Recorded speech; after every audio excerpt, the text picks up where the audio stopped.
कुणीतरी म्हणत की मी फक्त पुण्यकर्म करत, हा मी पापकर्म करणारच नाही, मग ते योग्य आहे का?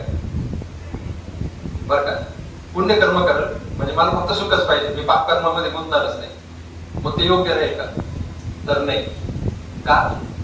कारण पुण्यकर्म जरी केलं तर पुण्यकर्माचं फळ तुम्हाला कधी ना कधी भोगावं लागणार. आता निसर्गाचा नियम आहे, तुम्ही पुण्यकर्म केलं तर ते पण तुम्ही टाळू शकत नाही, आणि पापकर्म केलं तर ते पण तुम्ही टाळू शकत नाही.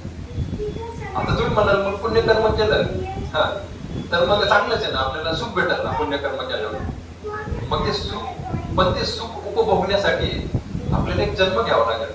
म्हणजे ह्या जन्मात जरी आपल्याला ते सगळं सुख उपभोगता नाही आलं आपल्या पुण्यकर्माचं, तर पुढच्या जन्मामध्ये काय करू आपण, आपले जे पुण्यकर्म आहेत मग आपल्याला काय केलं जाईल, स्वर्गामध्ये टाकलं जाईल. कारण स्वर्गामध्ये ते सुख खूप आहे, अमाप प्रमाणात आहे. पृथ्वीवर जेवढं सुख आहे ना त्याच्या अमाप प्रमाणामध्ये स्वर्गामध्ये सुख आहे.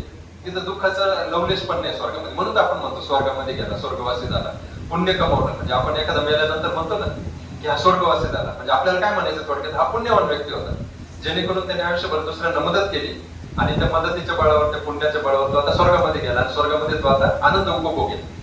मग याच्यामध्ये काय वाईट आहे, तिथं आनंद होईल ना त्याला.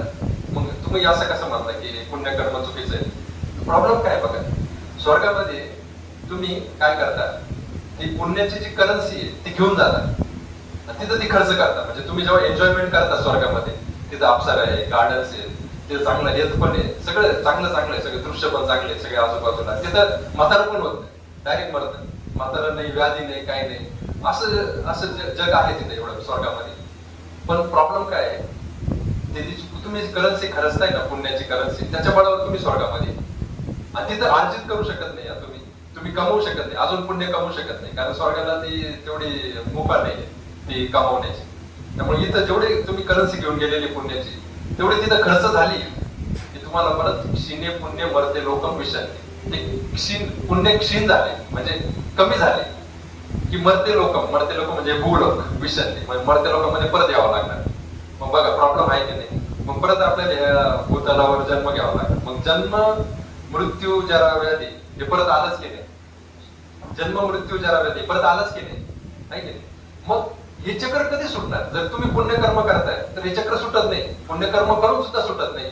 कारण ते पुण्याचं फळ घेण्यासाठी निसर्गाचा नियम असा आहे, चांगलं केलं तर चांगलं त्याचं हे घेण्यासाठी, फळ घेण्यासाठी तुम्हाला यावंच लागणार आहे. मग त्याचा अंत कधी? वाईट आपण जेव्हा हे करतो, कर्म करतो, ते पाप फळ घेण्यासाठी तर आपल्याला आहेच, पण चांगलं कर्म केल्यानंतर सुद्धा आपल्याला यावंच लागतंय.